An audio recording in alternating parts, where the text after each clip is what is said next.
morning, afternoon, evening, ladies and gentlemen.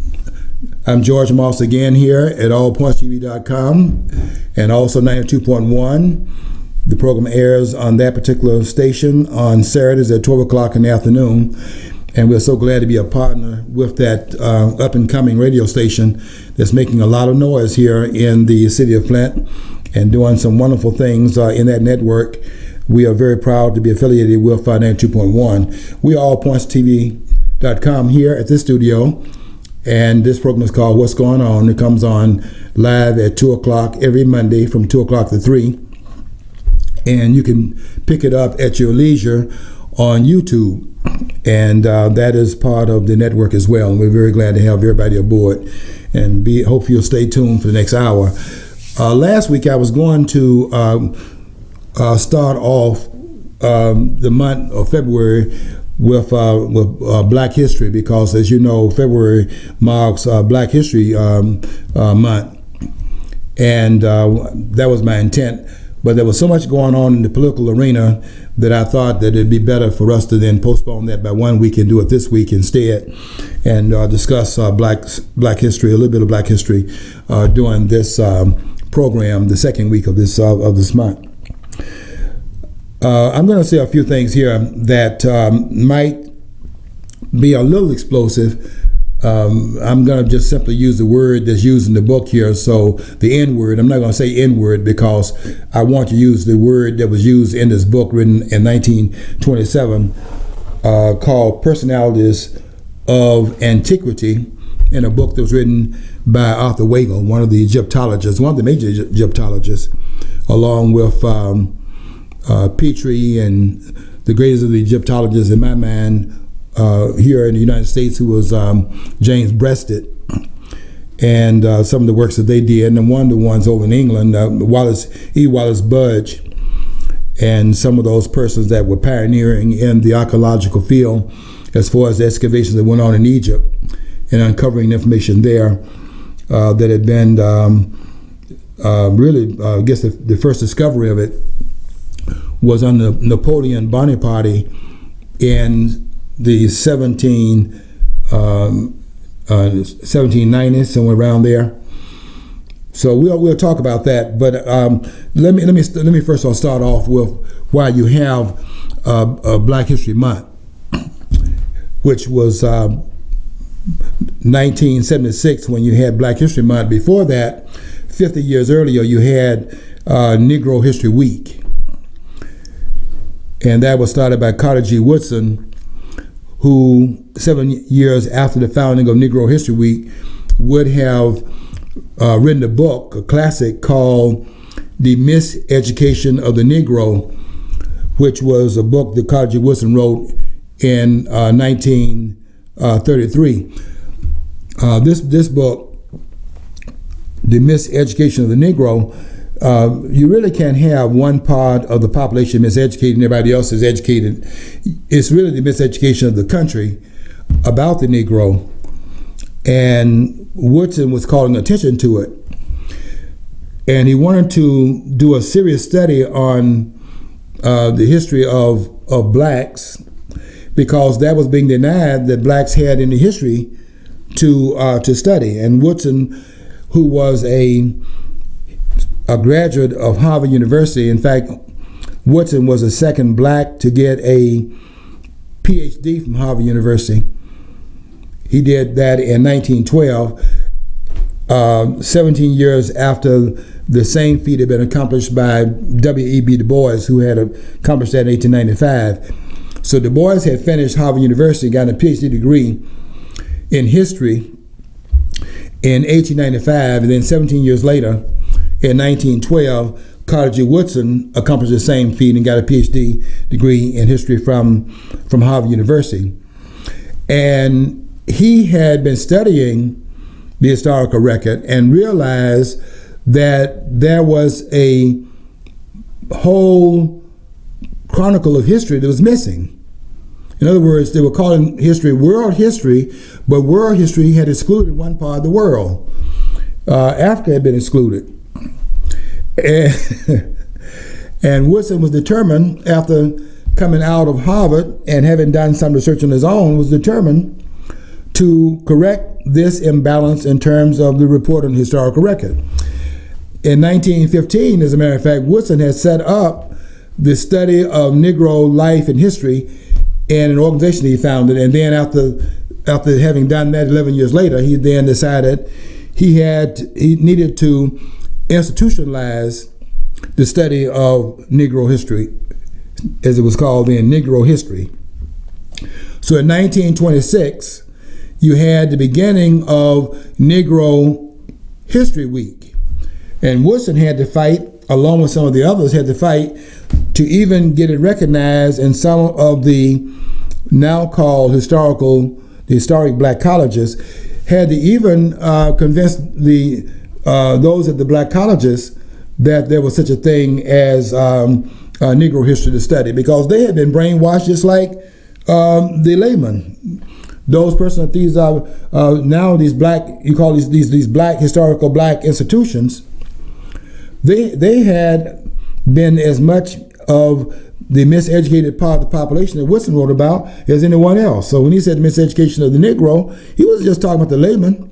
Woodson was talking about those who were part of the intelligentsia group, who've been brainwashed into this madness. That there's a people on the planet who didn't have any history, and to be honest, everybody now knows it. But to be honest, that's impossible. You can't be anywhere and don't have and not have history, because just by living, there's something that you did yesterday, and so yesterday that's news right today, and then in years to follow, that news become history. So all people have history, but they had convinced people that they didn't have history, and so Woodson was trying to correct that. And in 1926, he set up Negro History Week, and that was the part of the correction. And then 50 years later, in 1976, by the way, under Republican President Ronald Reagan, 76, that would have been under before Carter came in, so that would have been Gerald Ford, wasn't it?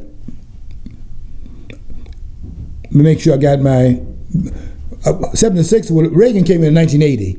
Right, and it was like it was 76. I think it was Carter got elected. Was elected. And so then before that'd been Gerald Ford. Yeah, Gerald Ford. Yep. You know, we get a lot of these things that change on behalf of black people. It's interesting that when they change, they don't change under the party that black people are voting in. Black people vote 90% in the Democratic Party, but they don't get any benefits from it. And the other party is trying to prove that they can serve the interests of black people, so they're doing all the work out here, and the ones that black people are voting for is a party that has not done any of these things, the party that has really stood over them. And you go look at that throughout the history, both in slavery and after slavery, and see that. And black people are voting for the party that has in fact been on their back ever since they got here.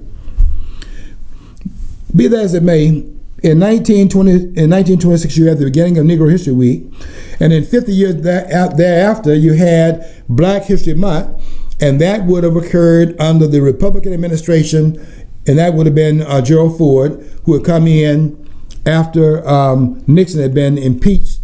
The threat of impeachment. He wasn't impeached. He was in fact removed from office because of the threat of being impeached and removed from office under Article 2, Section 4 of the Constitution.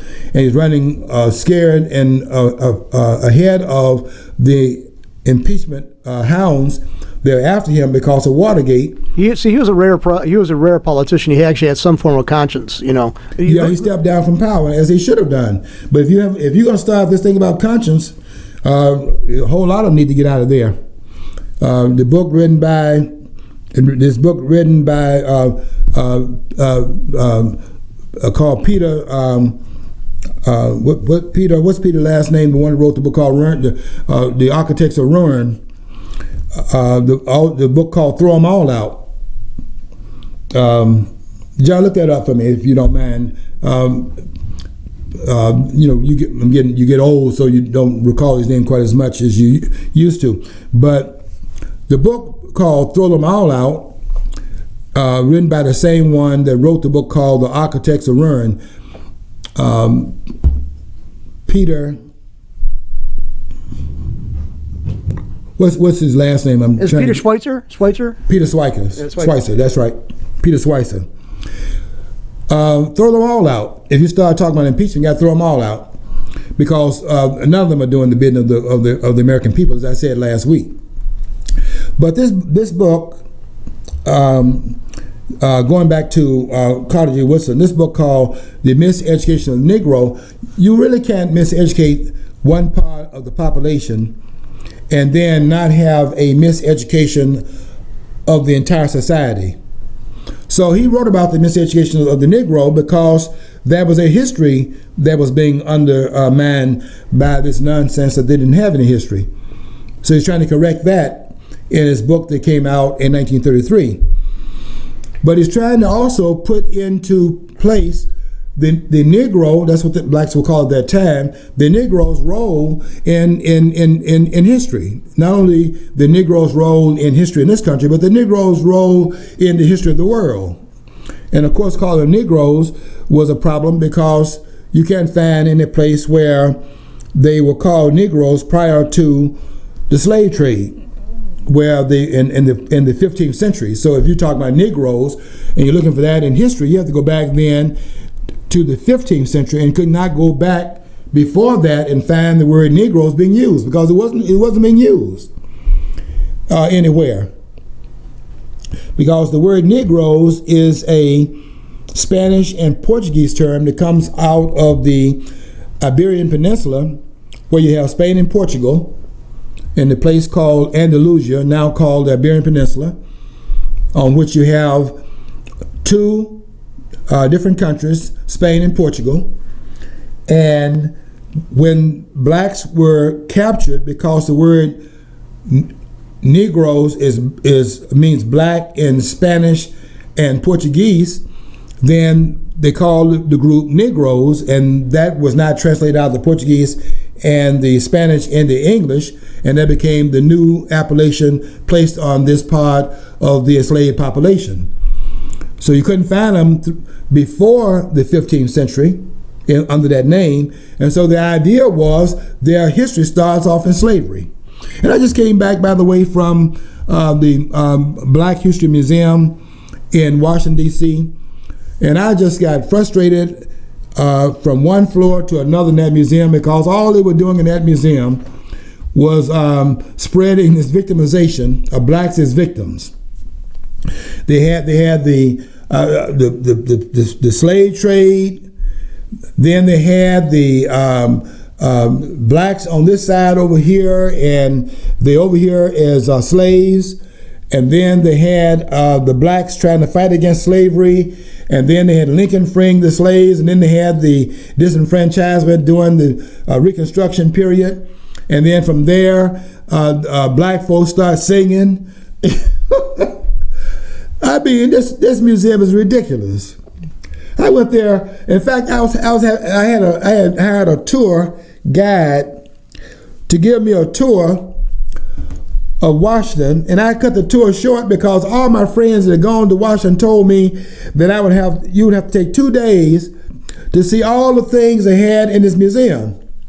So I told the guy that picked me up at 9, I said 11 o'clock I got to cut the tour of the city short, because I got to go to the museum because it closed at 5:30, and they say I can't see everything within one day. I got to see it in 2 days. I don't have but 1 day, so I got to go to the museum to run through it and see everything they have, because I'm not going to be able to do it in 2 days. So I need to go to it as early as possible. I got there, and I realized that the reason why people can't go through it in less than 2 days is because everything they're showing them is they don't have a library. For those that have a library and have read some of the books, I finished going through that museum.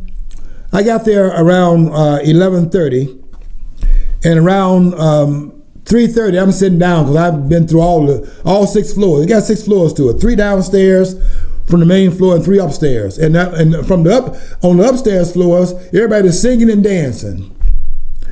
I didn't see any floor for black scientists, any of that. Everything's about black people either singing and dancing or they're being whooped by somebody. They're on the plantation picking cotton. And give me a break. I was very disappointed. If Carter G. Woodson were here right now, he would wonder what effect did he have all those years been talking about Negro history and then black history in 1976 up to the present time, and what difference has it made?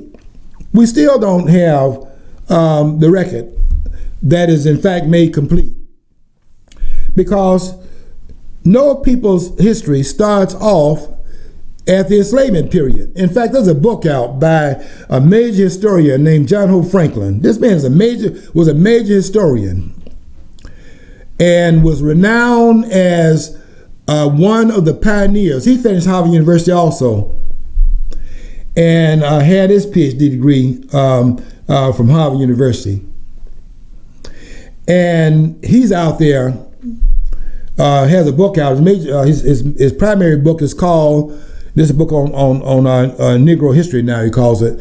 It's called From Slavery to Freedom. Do you know of anybody, I guess having a PhD degree is a part of how you are brainwashed into a higher brain level of brainwashing?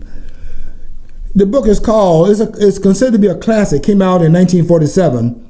And they're using this book right now in many of the classrooms. In fact, one of the professors at Harvard University has done a reissuing of the book under her name, but it's based on John Hope Franklin's work, and it's still called From Slavery to Freedom.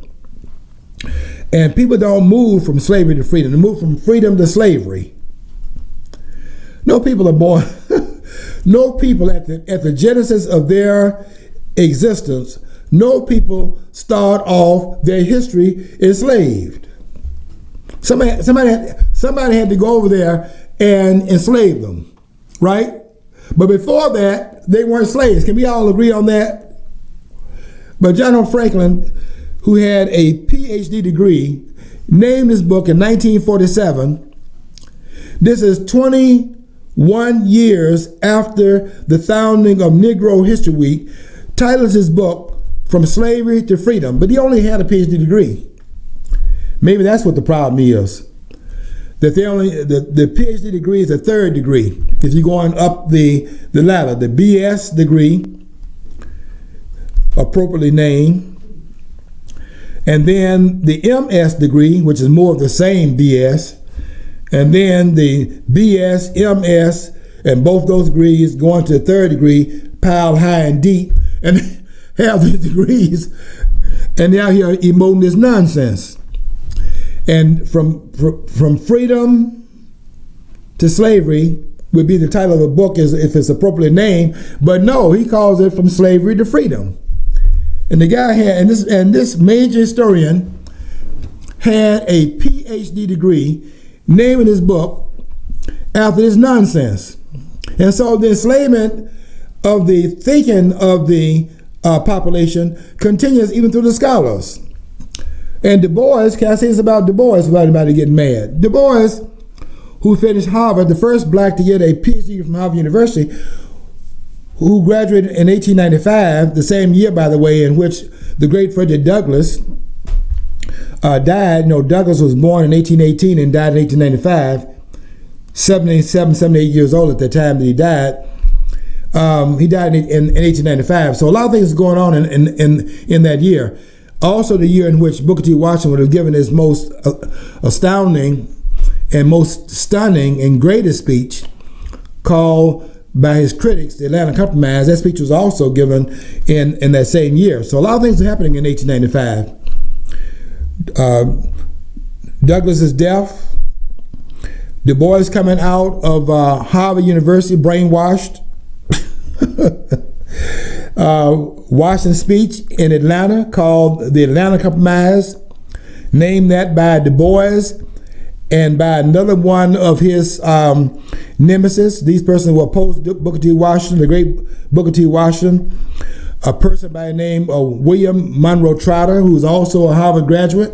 You have to look out for these Harvard graduates, because sometimes your education can be the trees blocking you from seeing the forest. And so all these Harvard graduates, when you look at the ones that was opposing Booker T. Washington, for example, all those persons were, the major leaders were from Harvard University. And every last one of them, including Du Bois, brainwashed. I know it's going to hurt a lot of people's feelings because at Harvard University got a department named after W.B. Du Bois, William Edward Burghardt Du Bois, called the Du Bois Department of the W.E.B. Du Bois Department of African American Studies at Harvard University, that is in fact headed by Professor Gates, who is also brainwashed. And you can look at this series and see that. Man didn't know what he was talking about in that series called One of the African World. And they need to go back and read some of, they need to read Carter G. Woodson's history books. The major one being Outline of African History by Carter G. Woodson, one of his major works. This man was a major student of history. And you won't find anything in his book written about from slavery to freedom in Woodson's work, because Woodson was a pioneer of history, much better than the others. But all of these persons come out of Harvard, and Woodson, you came out of Harvard too. So, but at least you came out to understand the need to institutionalize the study of a history that the historians were saying did not exist. So the institutionalization of Negro history, we owe that to Carter G. Woodson, and I give him a lot of credit for that. Even though his studying of history was fundamental, there are a lot of things in his. I mean, the writing of the Miseducation of Negro was a mistake on Woodson's part, because the miseducation of the American society. The society is miseducated. Not just blacks. That's a part of it. But the miseducation of the entire population is what occurred. And we're still trying to put that back into its place as a part of what is called world history. The world history is the history of the world. And every part of the world in which the history is being made must be placed in the context of that being a part of world history. That's what I always wondered about, Black History Month or whatever. Is like, why is that a separate thing? I mean, they don't. And that's just shows an inadequacy of the way they teach history. And then some people are totally dismissive of history, thinking it's just fluff. It's good for Trivial Pursuit, but it isn't. I mean, it answers a lot of questions and actually begs more, I guess. But it's like it's been a serious deficit in the way that history has been taught, that they have to have a month set aside for this particular month, for that particular Black History Month. They would have to have if you start talking about excluded groups, you'd have to have Native American history, which would bring into public view some great works by Van Delorier. And particularly this book written by D. Brown. D. Brown wrote some major works on Native American history. I think the best book I've read about Native American history would be the book written by D. Brown called Bury My Heart at Wounded Knee. I don't think you can put that book down once you pick it up. Well written. Van Delorier's book, God is Red. One of his books is called God is Red.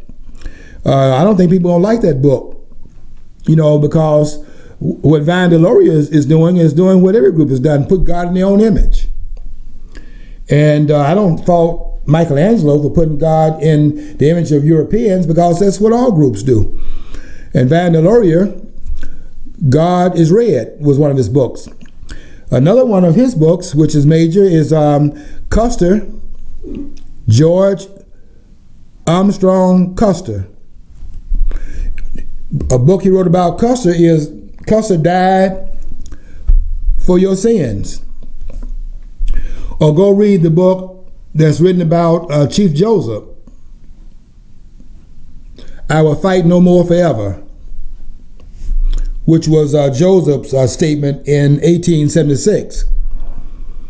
Because by that time they had completely decimated I wouldn't say decimated. They had defeated the Native American nations, and there were multiple nations of the Native Americans. This idea they were all Indians, the name Indian being a misapplication as well. We are now taking a break, and we're going to 92.1 for their 4-minute break. We'll see you in 4 minutes on the other side of your break. We're going to continue here with allpointstv.com. We never take a break from the studio here. And we are talking about Black History Month. And that will be for the whole month of February, chosen for that reason because the month of February is a month in which two persons on either side of the slave question were born in the month of February. First of all, the great Frederick Douglass was born in February in 1818. The specific day of that month not known, but we know that Douglass was born in February because we have now been able to find the records of that, where they were indexing those persons on that plantation where Douglass was born in Talbot County, Maryland, and we know the year would have been 1818. So he was born in February, and also in February the 9th, was it? Or was it the 12th? One of those days in February, Abraham Lincoln's date of birth. And so given the fact that these two men were born in February, one that was called the emancipator of the slaves, and that needs to be looked at during this month and see if that has any credence, because that needs to be addressed as another one of those untruths. And then look at the one that was enslaved prior to that particular act, according to what they said occurred in 1863, the Emancipation Proclamation supposedly freeing the slaves. The ones that would have been the benefactor of that would have been epitomized by the life and legacy of Frederick Douglass. And so because these two men were born in February, Carter G. Woodson decided to put the study of Negro history in that month. And there are some very, people start taking on this identity of themselves as victims. And you hear people saying they gave black people the shortest month of the year to study black history. As if you can't open a book up after the 28-day month passes. They can't study black history in the month of March. And I'm so glad that I was invited by one of the persons on the station, WFLT, I think it is, in the WFNT, I think it is. Betty Hendricks, who does a great job on the Christian Network. I will be on her program 2 Saturdays in a row, and I was very glad that she invited me on that program in March.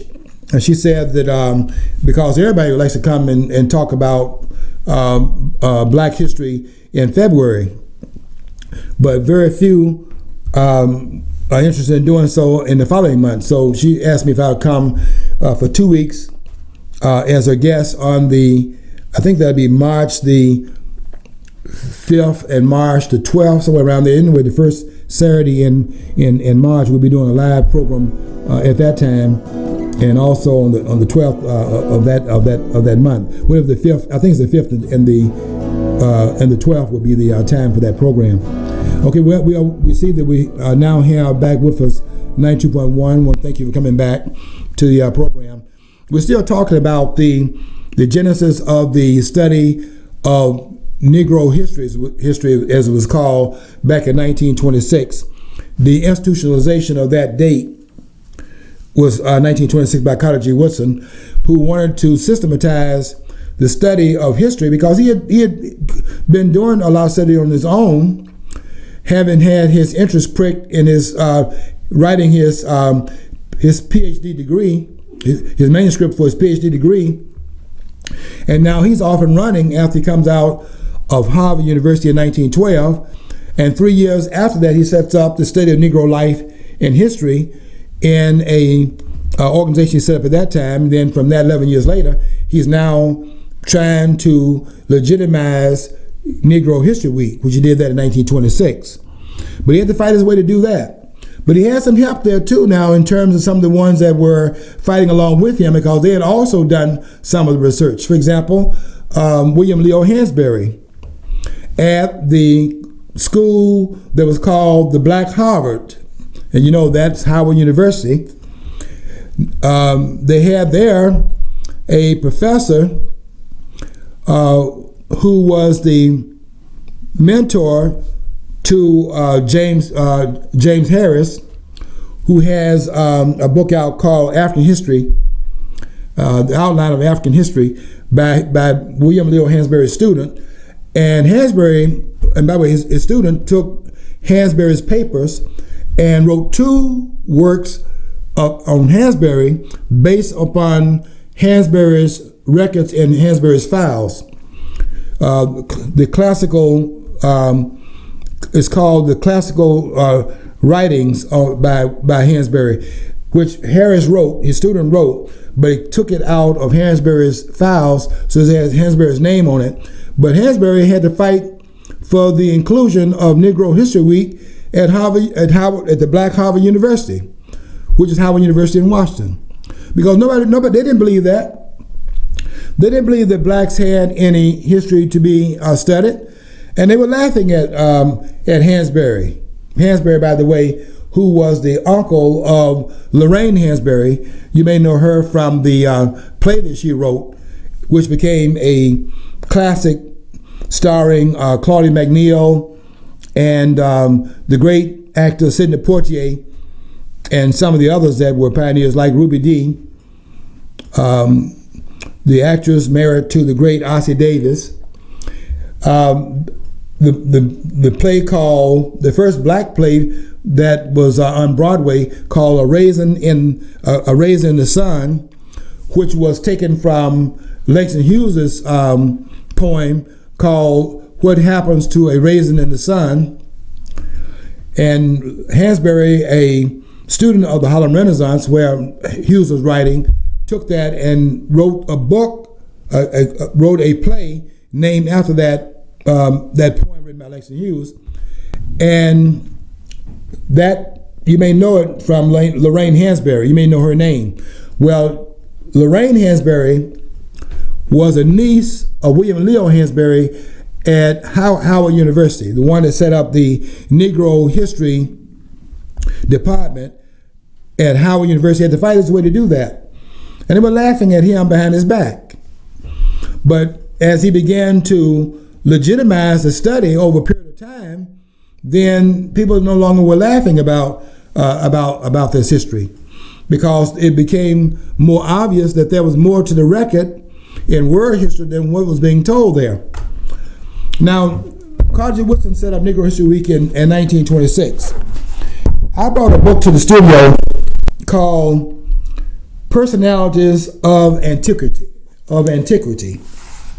The word antiquity meaning ancient times. So personalities during ancient times.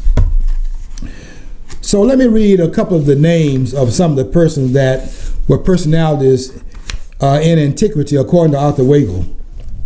Don't forget, this book came out 1 year after the study of Negro, the institutionalization of Negro History Week.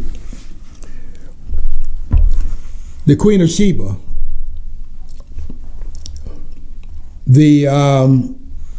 Come down a little further. He has the Queen of Palmyra. Let's see some other names that he mentions. The Hebrew Patriots is one of his chapters. Let's see, Hammurabi, that would be another person. But when he gets to some blacks in history, he names the chapter 24. He finally gets around to some blacks in ancient history. He titles this chapter, and I'm not going to pull in the punches here. The title of the chapter is The exploits spelled exploits, the exploits of a nigger king. And Arthur Weigel,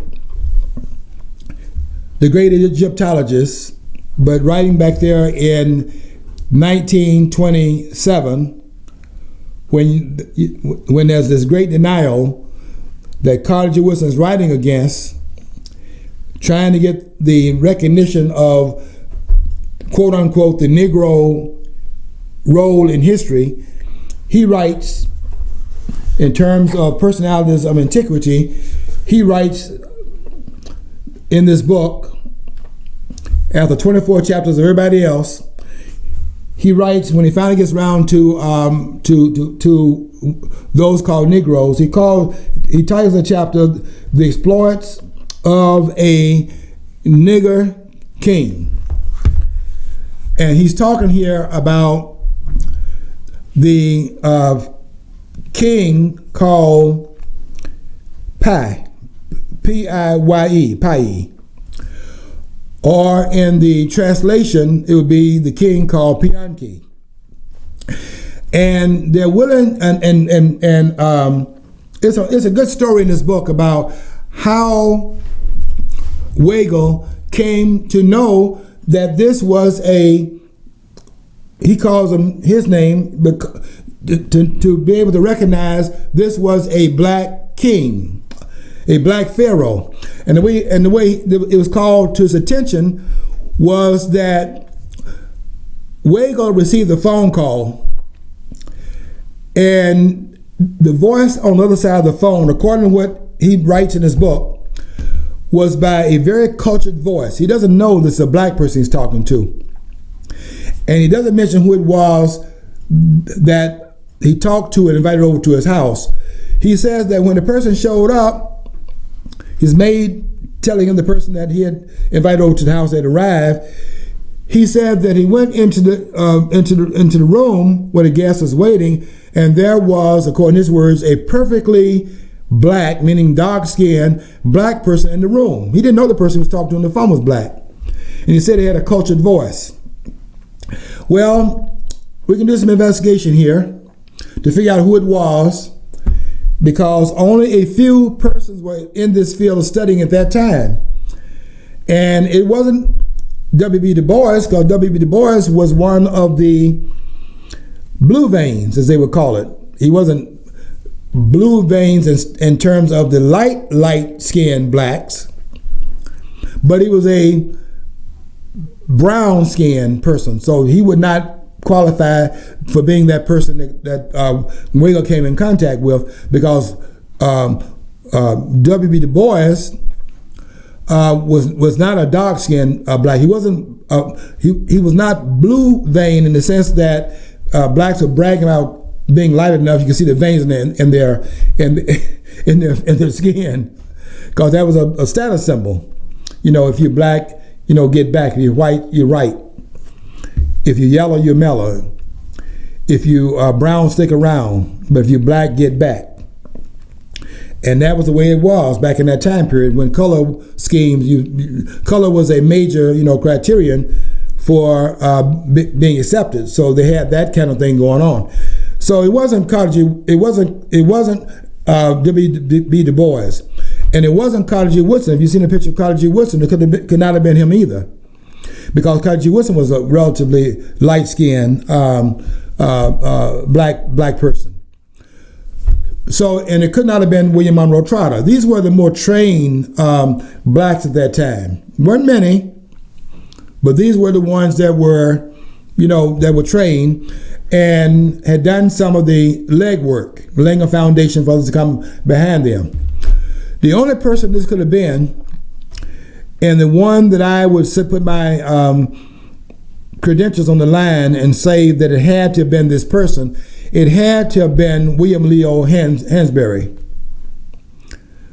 who was that more perfectly black person. And William Leo Hansberry Didn't do a lot of writing on his own as far as book publications, but he had a lot of notes in his files about things he had studied, and his student Harris institutionalized his work in 2 books he wrote based upon William Leo Hansberry's research. So as William Leo Hansberry, I'm pretty sure, no scholars have said this, but I'm saying that, and am I saying I'm a scholar? Yeah, I'm saying that too. They have not done any more research than I've done. I'm sorry to say that because it sounds like I'm not bragging. I'm just simply saying that I've been doing this research for a lot of years. And William Leo Hansberry is the one that knocked on that door and went into the home of Arthur Weigel to tell him about those black pharaohs. And Weigel is left with his mouth open for this black man to tell him that he wanted to have acknowledgement about blacks in antiquity, not starting in the 15th century, but the blacks were also there in antiquity as well. And Weigel, being a scholar, he was a scholar, you have to give him credit for that. He then decided to go back and do his own study. And he then saw that there was, to his surprise, to his amazement, there were black pharaohs, and he was willing to agree upon one pharaoh that was black, and that was a pharaoh named Piankhi, Piankhi,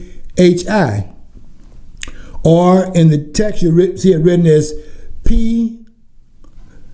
Well, it would be written P, just in the hieroglyphs, just as the letter P. There are no vowels in what's called the hieroglyphs, or written in what the Egyptians called the Medu Neter, but the Greeks called it hieroglyphs, meaning picture writing, because they couldn't read it and they thought it was just some pictures, but it really was a language.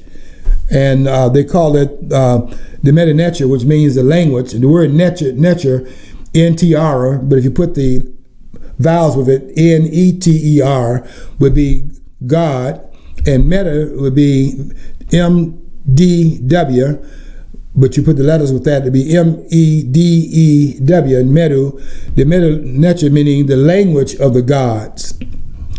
And the name in the hieroglyphs or in the Medu Neter will just be the letter P. And you put I with it, and the Y with it, and the E with it, and make it Pi, or Pi. Or you would say it in the translation, you say Piankhi. So the king they're saying is a Negro king, or he calls him that word.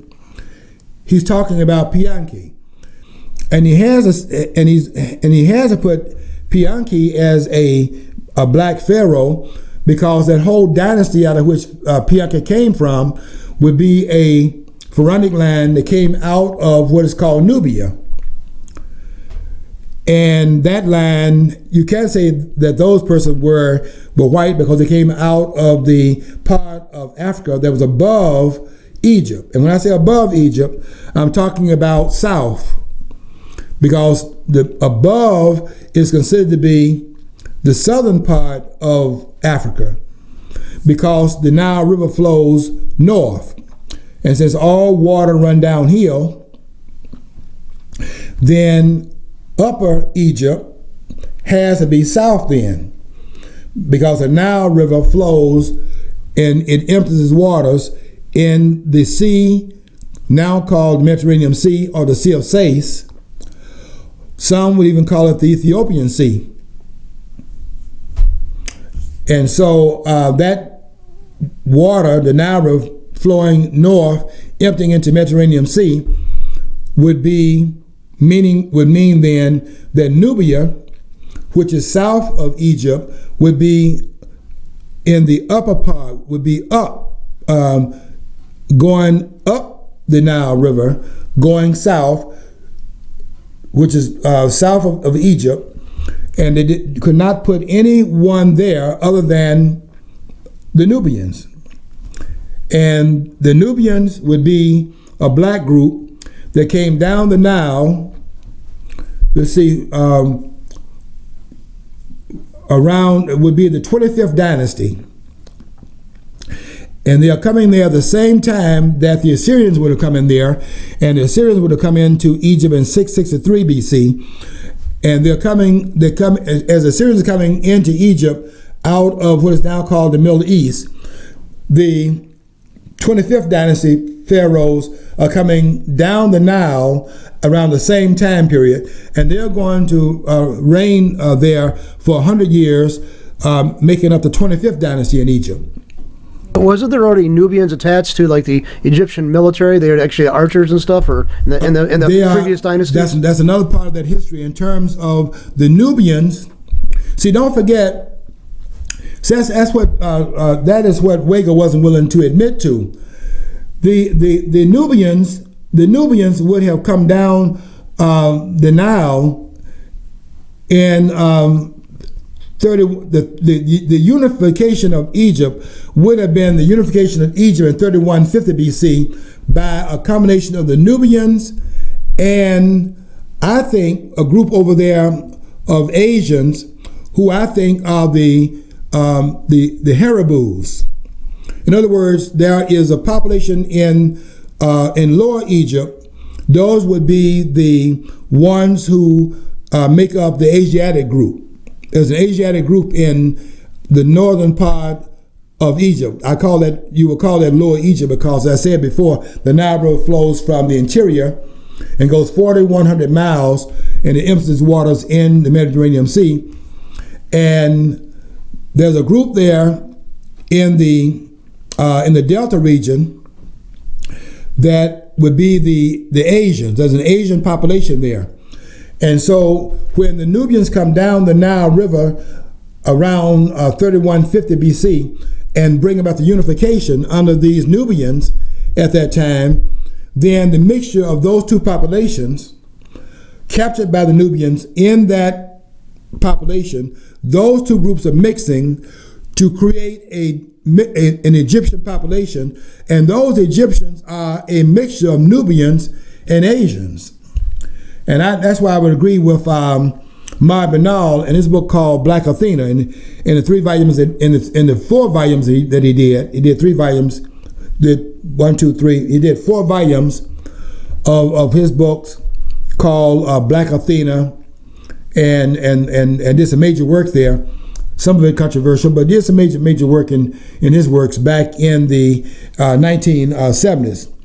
And what Maher Banal says is that when they try to say Egypt was black or Egypt was something else, what Maher Banal is pushing is that he says he believes in the cultural creativity of admixture. In other words, these population mixing. And so the Egyptians, starting out with different, population, you don't have populations in a country that don't mix. In this country here, there's been mixing. That's why I was saying in another, in some of the discussions, we've had black presidents before Obama. In fact, I say Obama wasn't a black president. Obama was a white president. Obama was passing on the other side. Before Obama, there were black presidents that was passing on the other side. There were hidden there were hidden black presidents by the one drop theory. 5, according to the book written by this pamphlet written by a great historian that was not trained, but he was a scholar without the degrees. Maybe that was even better for him, didn't have degrees, because those that get degrees tend to go, out of their mind, a state of academic delirium. His name was Joel A. Rogers, J.A. Rogers, has a book out called The 5 Negro Presidents, and he mentioned some of the ones that were underneath the radar. They were passing because it wasn't it was not culture. to say that you were, in fact, from a background of admixture. So Obama is from a background of admixture, but Obama says he was a black president. And I'm saying that if he's a black president, then he's unqualified to run, because his mother was an American citizen, not his father. His father's Kenyan. So Obama was passing on the other side. Obama was a white president. I know you're not going to like me saying that, but Negro History Week must be a record of correcting the record. The record has to be corrected. Obama was not a black president. Obama was a white president. He's passing on the other side. And there are some people passing that did not even have a black parent. Rachel Dolezal. Rachel Dolezal has 2 white parents, and she said she was black. Or go read the book written by Grace Hassel called Soul Sister. Or go read the book by John Howard Griffin. Book came out in the 1950s. A book called Black Like Me, where Griffin went into the South. He took some pills, laid under the sun lamps, darkened his skin, and went into the South and posed as a Negro to learn how blacks were treated in the South from firsthand experience. He wrote a book about it called Black Like Me. And that book is see, these things have to be understood. This book is mistitled too. That book is mistitled, just like John Hope Franklin's book is mistitled. That book is mistitled because if you color your skin for a period of time and you become black and write a book called Black Like Me, and then you got people that were black before that didn't color their face but were born in that situation. I mean, they didn't just happen to be black, they were born black. Then John Howard Griffin was black like they were. But his book is called Black Like Me. That black people were black like him. That's nonsense. It's kind of a Marxist thing, though, I think, theme that they always want to identify with something they really aren't. Yeah, that's exactly what it is. And John Howard Griffin was not able to take himself out of the center. And he built his book around himself and did it unconsciously because that's the Western view. I run into that view. I've been outside the country, and I had to understand that was what I was doing. I had that problem until I went outside the country and was educated by the world that allowed me to parrot back my own nonsense along the same line, because I thought that the way I saw identity was a Western way of looking at it, and I got disabused of that. The first time I got disabused of that notion was in 1994 when I went to Egypt, and I didn't know that I was brainwashed into that in terms of how I looked at identity. I thought that what I had was real, and I went out there and found out, got my feelings hurt, that identity is more complex than we think it is here.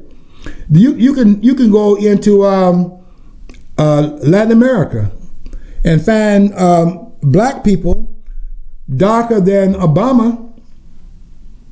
Some of them ace of spade darker than Obama, and they are considered white there because of the money they have. That you're white based upon your income. And I ran into that identity when I was in Egypt in terms of the guy made a distinction between our identity, his identity and mine, based upon how much weight we had. He told me that I was over there bartering in Egypt. Everything in Egypt is bartered, and I didn't know that, but I learned by the time I got to Luxor, I had learned you have to barter, otherwise you are insulting them in their culture. And I had insulted them the whole time I was in Cairo, but when I finally went up the Nile into Luxor, I had learned the culture better, and I learned that you have to barter so as not to insult the people. So I'm now learning how to barter in Egypt, and I was going to use the skin color thing that you learn over in the West as a way of entertaining the bartering. I'm going to barter with this brother, quote unquote, and I'm going to put my hand next to his hand. I'm going to show we got the same skin color, and I'm going to say, look, brother, you gave the French this price, you gave the Chinese that price. Look, brother, we are the same. I want the best price you have. We're bartering, right? And that brother, quote unquote, told me, he said, I had told him we're the same. He said, we're not the same. He said, you're fatter than I am. So much about this identity being skin color, where you go, and all of that. That's nonsense. They make a distinction based upon. He made a distinction based upon the weight, and you can find some of it where you go in there talking about African American in Africa, and you get your feelings hurt on that as well. Okay, that's going to have to be an introduction to the Black History Month. And we're going to continue this discussion because there's a lot to be said here, and we will use this month to say it. Until next week, when we get to round 2 of Black History Month, we will ask you, as always, to follow your dream, because if you don't follow your dream, you'll never know what's on the other side of the rainbow.